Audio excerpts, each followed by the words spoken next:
الحمد للہ رب العالمین والصلاة والسلام علی سید المرسلین اما بعد اعوذ باللہ من الشیطان الرجیم بسم اللہ الرحمن الرحیم۔ سامعین کرام السلام علیکم ورحمۃ اللہ وبرکاتہ۔ اسلامی معلومات کے سلسلے میں آج کی ہماری ویڈیو کا موضوع ہے موجودہ زمین کو قیامت کے روز روٹی بنا دیا جائے گا۔ بخاری شریف میں حضرت ابو سعید رضی اللہ تعالیٰ عنہ کی روایت ہے کہ حضرت صلی اللہ علیہ وسلم نے ارشاد فرمایا، تکون الارض یوم القیامت خبزۃ واحدۃ یتکفوها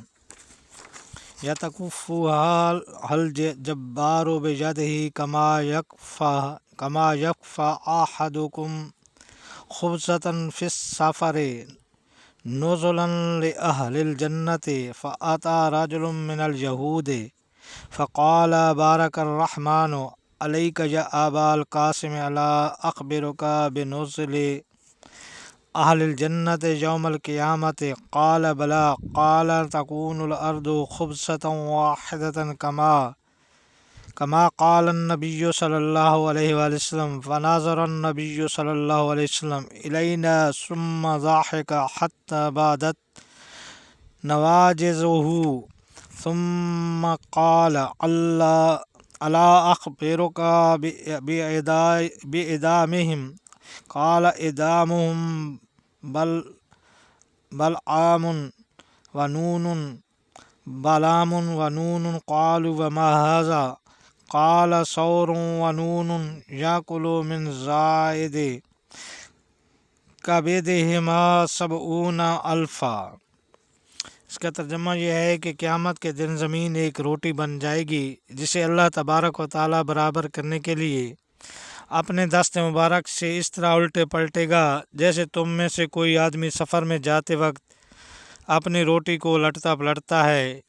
یہی روٹی اہل جنت کے لیے پہلے ناشتہ کی جگہ پیش کی جائے گی۔ پھر ایک یہودی شخص نے آ کر کہا، اے ابو القاسم صلی اللہ علیہ وسلم، اللہ رحمان و رحیم آپ پر برکت نازل فرمائے، کیا میں آپ کو قیامت کے دن اہل جنت کی ضیافت کے بارے میں نہ بتاؤں؟ آپ نے فرمایا کیوں نہیں؟ تو اس نے کہا زمین روٹی بن جائے گی جیسا کہ نبی کریم صلی اللہ علیہ وسلم نے ارشاد فرمایا تھا۔ یہ سن کر حضرت صلی اللہ علیہ وسلم ہماری طرف دیکھ کر مسکرائے تاکہ آپ کے سامنے کے دانت ظاہر ہو گئے۔ پھر اس یہودی نے کہا کہ میں آپ کو اہل جنت کے سالن کے بارے میں نہ بتاؤں؟ ان کا سالن بیل اور مچھلی کا ہوگا جو اتنے بڑے ہوں گے کہ ان کے کلیجہ کے زائد حصہ سے 70,000 افراد نوش کریں گے۔ اس حدیث سے معلوم ہوا کہ میدان محشر میں اہل ایمان جنتی بھوکے نہیں رہیں گے بلکہ اسی زمین کو ان کے لیے روٹی بنا دیا جائے گا، اور یہ گویا کہ اللہ تعالیٰ کی طرف سے اعزازی ناشتہ ہوگا، اور اللہ کی قدرت کاملہ سے یہ ہرگز بعید نہیں ہے۔ حافظ ابن حجر رحمۃ اللہ علیہ فرماتے ہیں، وَيُسْتَفَادُ مِنْهُ أَنَّ الْمُؤْمِنِينَ لَا يُعَاقَبُونَ بِالْجُوعِ مِنَ طُولِ زَمَانِ الْمَوْقَفِ بل يُقَلِّبُ اللَّهُ لَهُم بِقُدْرَتِهِ طَبْعَ الْأَرْضِ حَتَّى يَأْكُلُونَهَا من تحت أقدامهم ما شاء الله بغیر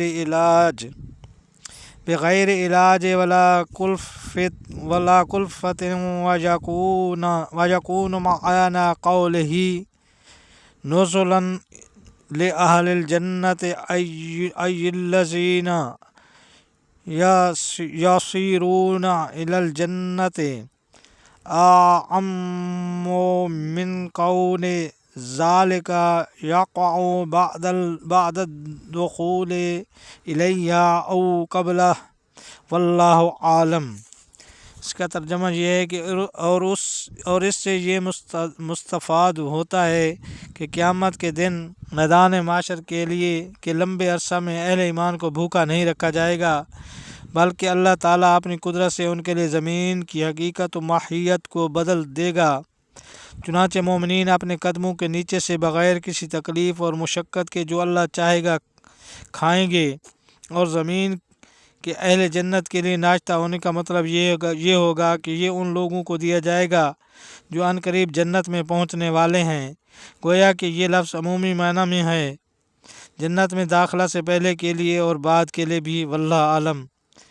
اس سلسلہ میں محدث کبیر حضرت علامہ انور شاہ کشمیری رحمۃ اللہ علیہ کی رائے یہ ہے کہ محشر میں لوگوں کے قدم 3 جگہ الگ الگ وقت میں ہوں گے۔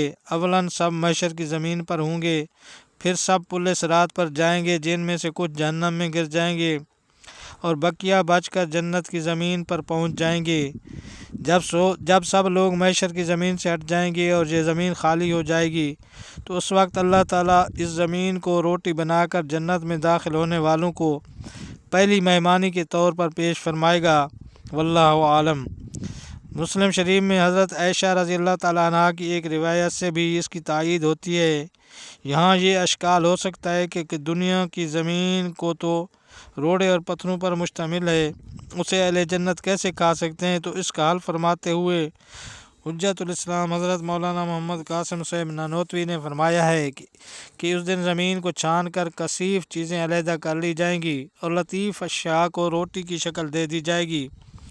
یہی مقتضائے عقل ہے، کیونکہ زمین میں ہر طرح کی استعدادیں موجود ہیں اور ان میں امتیاز کرنا اللہ تعالیٰ کے لیے کچھ بھی دشوار نہیں۔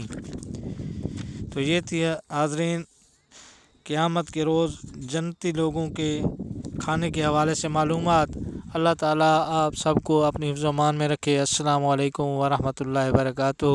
اگر ہماری یہ ویڈیو پسند آئی ہو تو برائے مہربانی اس چینل کو سبسکرائب کریں اور بیل آئیکن کا بٹن دبا دیں تاکہ آنے والی ہر ویڈیو آپ تک آسانی سے پہنچ سکے۔ اللہ حافظ۔